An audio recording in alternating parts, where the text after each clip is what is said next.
Boa noite ao Paulo, boa noite ao Richarlison, boa noite ao Adair, boa noite ao Ricardinho e boa noite aos telespectadores. É um prazer estar convosco. Falar sobre futebol é falar sobre aquilo que nos apaixona. Dar os parabéns ao Adair pela campanha que tem feito e aproveitar para dizer que, para mim, é um prazer enorme estar convosco. Tudo pessoas ligadas ao futebol e falar sobre futebol, que é a nossa paixão, vai ser um momento muito bom para todos nós. Surpreende sempre porque nós esperamos sempre o máximo das nossas equipas. Por muito bem que estejamos ao longo de vários jogos, nós pensamos que podemos sempre dar mais do que aquilo que acontece em cada um dos jogos. Apesar de ter sido uma primeira parte com uma qualidade aceitável, a nossa segunda parte ficou aquém daquilo que nós podemos e devemos fazer. Sabemos disso, sabemos que o campeonato é muito difícil, sabemos que é muito apertado, especialmente este ano, mas já o ano passado foi, mas especialmente este ano. Todos os jogos são muito, muito difíceis, são jogos tremendos, são jogos em que qualquer uma das equipas que faz a jogo pensa em ganhá-lo, e não mentiria se dissesse, e não estou a mentir se disser, que esperava mais daquilo que foi fundamentalmente a nossa segunda parte. Nós deixámos de fazer algumas das coisas que tínhamos planeado para o jogo e que fizemos durante a primeira parte. Procurámos andar mais pelos corredores laterais, não procurámos tanto explorar aquilo que eram as diagonais em corredor central e procura de corredor central e dos espaços que estavam mais vazios. Perturbámos-nos com o jogo a partir do momento que o Goiás fez o primeiro golo e fomos para o intervalo com o golo sofrido.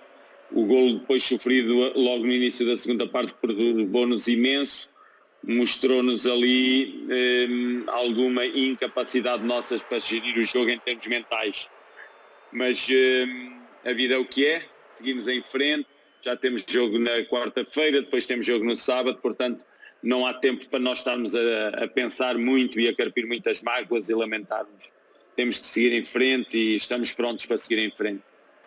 Não, eu normalmente agarro num pacote de 3 jogos e lanço os 3 jogos na minha cabeça, sabendo que esse planeamento sofre desvios permanentes. Mas eu não gosto de olhar um jogo por si só de cada vez. Eu gosto de ter um plano de 3 jogos e gosto depois, já sei que não se vai cumprir esse plano, já sei que vai haver castigos, vai haver lesões, vai haver ali um conjunto de desvios, vai haver jogadores que se vão apresentar mais castigados e menos capazes para seguir para o próximo jogo, mas também sei que se não houver um planeamento, que isso é mais penalizador para todos nós. Portanto, o plano está feito, eu à partida sei que equipas vou colocar e o que me tem acontecido é que sofre sempre um desvio de 2, 3 jogadores. Ainda no último jogo nós tínhamos previsto para o jogo o Matias Segovia, que depois sofreu um acidente na véspera do jogo, e vão-nos acontecendo esses imprevistos. Agora, ouço muito o departamento de fisiologia, ouço muito os jogadores. Claramente aquilo que mais me preocupa entre cada jogo é a recuperação. O treino aquisitivo é feito em treino de recuperação / aquisitivo. O recurso ao vídeo e para lançar a estratégia para o jogo é feito de forma permanente. Agora, depois há um dado aqui que é aquilo que mais nos orienta para o próximo jogo, é a capacidade que cada jogador tem de, em cada jogo, desenvolver trabalho. Como vocês que compreendem e o professor Adair, como homem que está neste momento no terreno, mas vocês que jogaram, sabem que entre 2 jogos, um jogo como nós tivemos este último jogo ontem, vamos jogar no sábado, vamos jogar outra vez com o Atlético Paranaense quarta-feira. Com o Paranaense na quarta-feira, depois vamos jogar no sábado com o Fluminense.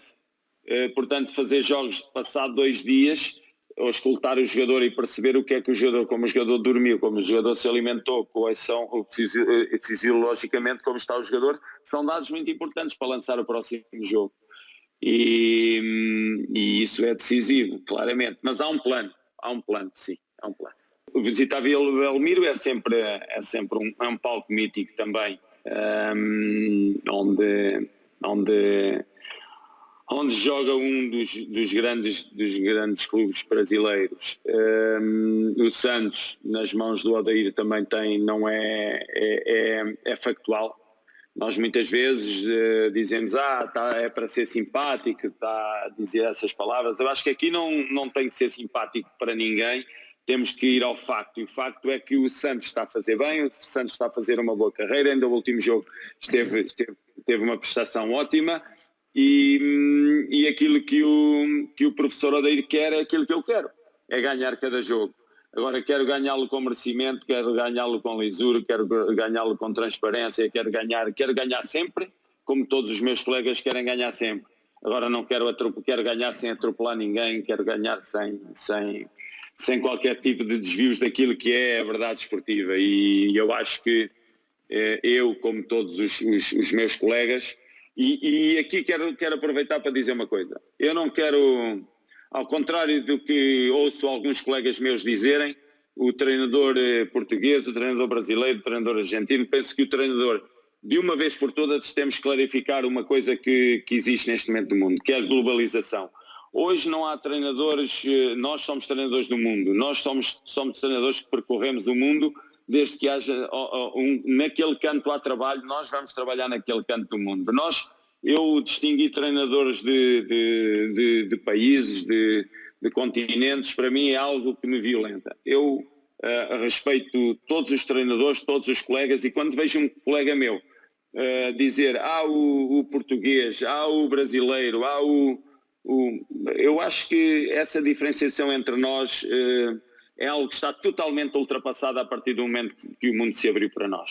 Eu, há muitos anos atrás, tive um treinador de nome Marinho Pérez, é um treinador que era transversal, já era um treinador para o mundo. Tive o Paulo Autuori, já é um treinador para o mundo. O Abel Braga, que treinava na altura o Famalicão, e eu estava no Vitória de Guimarães enquanto jogador. Um treinador para o mundo, são treinadores do mundo, não são treinadores que levam um país com eles, levam ao peito uma bandeira, mas são fundamentalmente treinadores do mundo. E é uma das coisas que para mim me violenta, é essa forma de dizer, o treinador português traz isto, o treinador brasileiro traz aquilo, o treinador argentino traz aquilo outro. Há treinadores, somos treinadores do mundo, não somos transportamos uma bandeira assim do nosso país, mas todos nós competentes, com as nossas competências, com as nossas virtudes, com os nossos defeitos, mas acima de tudo, treinadores. Nós treinadores, Paulo, quando olhamos para as competições, não olhamos para elas a menosprezar qualquer uma delas. Olhamos para elas como uma hipótese de termos sucesso. E olhar para o Brasileirão e dizer assim, eu posso atirar este jogo para ali. Olhar para a Sul-Americana e dizer, na situação em que estamos, vamos abdicar do primeiro lugar, vamos tentar estabilizar aqui no segundo, porque não há perigo. Há perigo. O terceiro e o quarto classificado têm matematicamente hipótese de nos ir buscar. Nós temos hipótese de ir buscar o primeiro lugar. Portanto, é uma competição que nós estamos a olhar com muito cuidado. E depois chegamos àquela competição, que é a Copa do Brasil, onde cada jogo é uma final, porque competições a eliminar, nós não podemos olhar para elas com qualquer tipo de facilitismo ou de respeito. Portanto, para mim todas as competições são importantes. O interesse é arranjar um equilíbrio que nos leve a ter boa prestação nas três competições. E esse equilíbrio só é conseguido com quê? Com os jogadores todos ao mesmo nível. Consegui-los tê-los ao mesmo nível. O tê-los ao mesmo nível é algo extremamente complexo. Porquê? Apesar de termos jogadores bons e competentes para cada um dos lugares, eles emprestam ao jogo, eles dão ao jogo características totalmente diferentes. Se eu colocar o Marlon Freitas na posição 6 ou colocar o Tchê na posição 6, são dois grandes jogadores de grande qualidade, mas dão coisas totalmente diferentes ao jogo. Então, eu quero ter os jogadores de forma a eles poderem dar ao jogo o melhor deles, e eu, ao jogar o Tchetché, eu já sei que tenho de colocar ao lado do Tchetché dois jogadores que complementem o Tchetché. Mas se eu colocar o Marlon, vai levar que eu coloque ao lado do Marlon outros dois jogadores que não aqueles que jogariam com o Tchetché.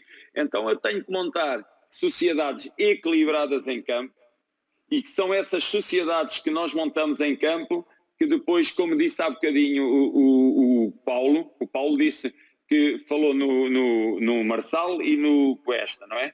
É uma sociedade diferente de um Segovia e Marçal, assim como é uma sociedade diferente do Hugo e do Segovia. Portanto, cada jogador tem ao seu lado um jogador que o sirva e que tenha uma ligação perfeita entre ele. Portanto, o que eu tenho de promover e que nós procuramos nas nossas equipas é arranjar um equilíbrio muito grande em que, quando joguem 3 ou 4, eles se associem de forma o mais perfeita possível naquilo que nós queremos para o jogo. E é isso que eu procuro fazer. Quero estar nas 3 competições. Eu não quero deixar a Sul-Americana para trás, não quero deixar a Copa do Brasil para trás, nem quero perder gás no Brasileirão. E então, respondendo diretamente à pergunta, eu não quero deixar nada para trás. Eu quero ir atrás de tudo. Agora podem-me dizer, teoricamente, podem-me dizer assim, mas se queres ir atrás de tudo, tu vais acabar por deixar alguma para trás, porque alguma vai ser... Já sei que há uma delas que vai acabar por sofrer. Agora, eu dizer, vai sofrer esta ou vai sofrer aquela, não. O futuro é que me vai dizer qual é aquela que nós vamos sofrer. Mas à partida eu quero caminhar em cima das 3. E a minha equipa quer caminhar em cima das 3. Nós sabemos que há algumas posições que nós estamos um pouco deficitários. Não é novidade para todos vocês que analisam o jogo e analisam aquilo que são as dinâmicas de cada uma das competições. Nós temos, por exemplo, na posição 9, temos o Mateus Nascimento, que foi para a seleção para o Campeonato do Mundo e que era a opção ao Tiquinho. Claramente nós, com o Janderson, que é um menino que estava na equipa B, embora tenha a qualidade dele, mas ainda não é um jogador que esteja pronto. É um jogador que nós estamos a trabalhar o Raí, estamos a trabalhar o JP, estamos a trabalhar o Valim, o Hugo também é da Academia do Botafogo. Temos um conjunto de jogadores ali que são os nossos meninos que nós estamos a trabalhar para colocar. Portanto, claramente nós estamos a aprontá-los. Agora, a verdade é uma, em função daquilo que é o estadual compactou de tal forma as competições. Isto é uma loucura, aquilo que nós estamos a fazer. Eu arrisco a dizer que quando a FIFA está neste momento a planear obrigar os clubes a pararem um dia por semana os jogadores a terem um dia de folga obrigatório, está a obrigar os jogadores a jogar de 72 em 72 horas. Vocês sabem que aqui no Brasil nós não temos as 72 horas para voltar a competir. Temos uma densidade de jogos muito alta. Claro que todo e qualquer plantel, por muito que extenso que seja, para fazer face a toda esta densidade competitiva não é fácil. Só tem que ser plantéis, tem que ser elencos de grande qualidade. E nós temos os nossos defeitos, claro que temos, e assumimos-los. A mim não me custa nada, e aos meus jogadores não nos custa nada assumir que temos os nossos defeitos e que aqui e ali temos muita dificuldade em fazer a reposição de jogadores no mesmo lugar. Agora, uma coisa eu sei, isso aí garanto, todo aquele jogador que entra em campo para servir o Botafogo e fazer parte do 11 inicial, vai dar o máximo dele. Isso é aquilo que mais me preocupa neste momento. Isso eu tenho a garantia, porque trabalho com os meus jogadores todos os dias, que eles vão fazer isso, que eles vão dar tudo deles em jogo.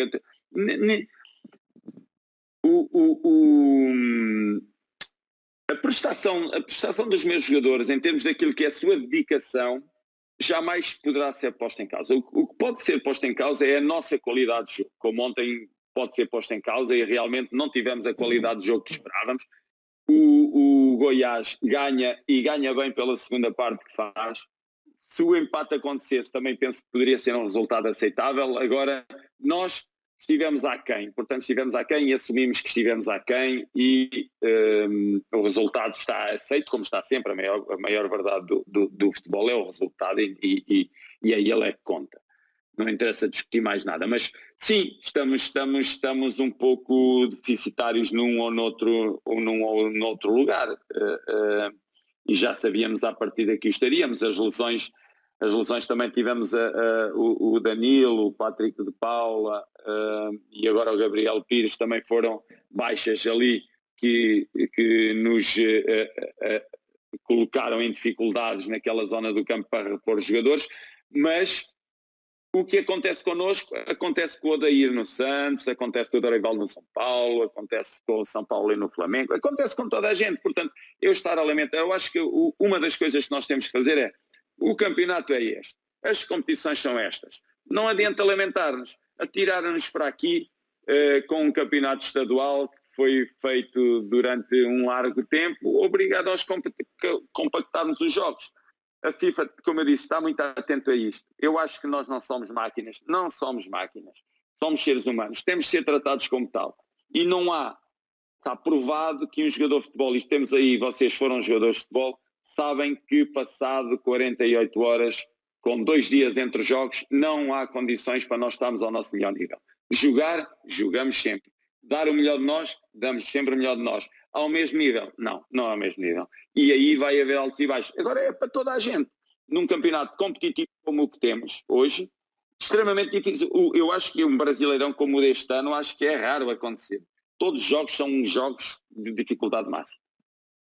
Odair, nós passámos, penso eu, que o Odair também passou num momento muito difícil, que foi aquele momento do Covid, em que os campeonatos pararam e depois tivemos que repor. Eu lembro que na altura nós tivemos que andar a fazer... eu estava no Shakhtar Donetsk, na Ucrânia, estava a fazer... fiz Champions League, depois da Champions League nós passámos para a Liga Europa, andámos ali a fazer campeonato, taça, andámos a jogar também de forma muito assídua, com 3 jogos por semana. E vim encontrar isso outra vez aqui no Brasil, mas sem contexto Covid. E o que é que eu acho? Nós praticamente não temos uma pré-época. Eu acho que a pré-época é fundamental para as equipas. E se ela não fosse fundamental, não havia 5, 6 semanas de pré-época em cada época desportiva. E essas 5 ou 6 épocas foram atropeladas, essas 5 ou 6 semanas. Não é desculpa nenhuma, não preciso me desculpar. Há uma coisa que eu quero desmontar aqui. E aproveito o momento para desmontar. Eu não tenho problema nenhum com a crítica. A crítica acho que é uma coisa que faz parte do futebol e é muito bem-vinda ao futebol. Agora acho que a crítica deve ser feita com respeito. Respeito pelo ser humano, respeito pelos jogadores, pelos treinadores, por toda a gente. Uma coisa é a nossa liberdade de expressão. Outra coisa é a liberdade de ser mal educado e desrespeitoso. São 2 coisas totalmente diferentes. É querer dizer, a equipa do Botafogo está a jogar mal. É uma crítica bem-vinda. Está a jogar mal porque os setores não estão ligados uns com os outros. O corredor direito é um corredor que não funciona. A equipa não anda junto. É uma equipa muito comprida. Não é uma equipa compacta. É uma equipa que não faz variação de corredores. Isso é uma crítica. A outra coisa é dizer-se: os treinadores são os burros, os jogadores são os incompetentes, eles não sabem o que fazer. Como é que há treinadores que são competentes num ano, depois passa as férias, depois quando voltam já são os burros, são os incompetentes? Que mergulharam no mar e ficou lá a competência deles e agora depois desse banho de mar já são os incompetentes? Nada disso. O que eu quero dizer com isto é o seguinte: eu acho que a crítica é toda ela bem-vinda. Agora, há aqui uma coisa que é verdade. Sem uma pré-época boa, as equipas têm muita dificuldade em abordar os campeonatos. E as 5, 6 semanas são 5 ou 6 semanas fundamentais. E é diferente fazer uma pré-época em paz, em que a dimensão mental é preservada, e eu aqui encontrei uma coisa diferente, Odair, porque eu não fiz pré-época no meu primeiro ano. Cheguei cá após o estadual. E este ano fiz o estadual. Toda a gente diz que o estadual é algo que não é importante. Mas o certo é, vamos desmontar o estadual. 2 minutos para desmontar o estadual. Os estádios onde jogamos, por muito esforço que as equipas queiram fazer e todas as condições que queiram dar e por darem o melhor deles, não têm condições. As arbitragens são feitas por árbitros que estão, muitos deles no seu início de carreira, que são confrontados com duelos muito fortes, em que há grande pressão para o qual não estão preparados. Os jogadores estão no início da sua preparação, não estão preparados para aquela dimensão e exigência de início de época. Os treinadores têm que gerir treinos e jogos sem os jogadores estarem prontos para a competição, têm que fazer jogos muitas vezes de 4 em 4 dias, 3 em 3 dias, sem os jogadores estarem preparados para a competição. Portanto, há aqui um conjunto de fatores. Nós, Botafogo, andámos para trás e para a frente com a casa às costas sem termos estado. Há aqui um conjunto de condições que não são as condições mínimas para nós abordarmos um início de época. Qual é a dimensão que é mais desgastada neste início de época, que é preservada quando há uma pré-época sem um estadual? É a mental. A dimensão mental. Nós começámos um Brasileirão. Todos nós, não é o Botafogo, todos nós chegámos ao Brasileirão muito desgastados por aquilo que foi um estadual. E agora, depois chegámos aqui tão desgastados, levamos com jogos e vamos pagar a fatura. Ou pagamos agora, ou pagamos mais à frente, vamos pagar a fatura. As equipas não são máquinas, as equipas têm sempre um desgaste. E esse desgaste ou aparece mais cedo ou mais tarde, ou pelo meio, mas vai aparecer sempre. Essa foi a principal diferença que eu apanhei no Brasil. Foi não ter uma pré-época onde a dimensão mental fosse preservada. Ponto. Adoro o Campeonato Brasileiro, é emoção, eu gosto de emoção, eu gosto de tudo aquilo que envolve, eu gosto da forma como a crítica é apaixonada, gosto de tudo o que se passa no futebol brasileiro, exceto uma coisa. Eu gosto de respeito. Respeito por quem trabalha, respeito pela mídia, respeito pelos treinadores, respeito pelas torcidas, respeito pelos departamentos dos clubes, respeito por toda a gente. E isso aí eu não abdico, eu não posso dizer o contrário. Eu digo o que eu sinto. No dia que eu estiver a mais no futebol brasileiro, depois manda-me embora, não tenho problema nenhum, vou trabalhar para outro lado. Agora, eu acho que é uma questão cultural em algumas coisas. Agora, dizerem-me que não, mas nós somos assim porque gostamos tanto do futebol, gostamos tanto dos clubes, que nós somos assim. Vão-me desculpar. Nós gostamos tanto dos nossos filhos e vamos tratar mal os nossos filhos. Por amor de Deus. Gostamos tanto dos nossos pais e vamos tratar mal os nossos pais. Gostamos tanto do futebol e vamos tratar mal o futebol. Não. Quem trata mal o futebol não gosta do futebol. Pode viver do futebol. Isso é outra coisa. Uma coisa é gostar do futebol, outra coisa é viver do futebol. Eu acho que as pessoas têm que respeitar o futebol. É uma verdade que eu vendo o meu trabalho para o futebol. Não vou escondê-lo. Eu vendo trabalho. Agora, vendo trabalho é uma profissão que eu adoro e que eu gosto. Eu já desenvolvo há muitos anos. Eu cheguei ao futebol há 11 anos e tenho 61. Há 50 anos que eu cheguei ao futebol. E, para se gostar de alguma coisa, tem que se tratar bem essa coisa. Todos nós gostamos tanto do futebol. E como é que nós tratamos tão mal o futebol? Como é que nós gostamos tanto do futebol e estamos relevados que não estão de acordo com a prática do futebol? Como é que nós gostamos tanto das equipas e como é que insultamos quem anda dentro das equipas? Como é que nós gostamos tanto do futebol e andamos a jogar de 2 em 2 dias? Como é que isto é possível? Então, se gostamos, não tratamos bem. Quer dizer, eu gosto tanto dos meus filhos e ando aos pontapés dos meus filhos. Não, nós gostamos do futebol. Temos de tratar bem o futebol. Se eu gosto do futebol, eu tenho que respeitar os mídias.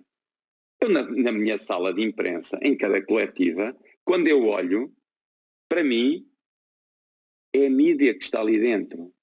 Não é como dizem muitas vezes, aquele é um youtuber, aquele é do site não sei do quê, aquele senhor ali é da Globo, aquele é do outro da ESPN. Para mim, quem está dentro de uma coletiva, quem vai ao futebol trabalhar, é para desenvolver trabalho com respeito. Então, se eu respeito, tem de ser respeitado. E isso eu acho que o futebol, para dar um passo em frente, em qualquer parte do mundo, não é no Brasil, em qualquer parte do mundo, tem que ser bem tratado. Boas relvas, boas condições para as pessoas irem aos estádios, os jogos serem... Vou jogar no Atlético Paranaense às 9h30 da noite, de quarta-feira. Tenho jogo com o Fluminense no sábado. Uma coisa, mas do fundo do meu coração, as críticas no futebol são sempre bem-vindas. Eu não posso olhar para a torcida e vê-la feliz quando perdemos. Agora, respeito exige sempre, por mim e pelos meus jogadores. As críticas são sempre bem-vindas.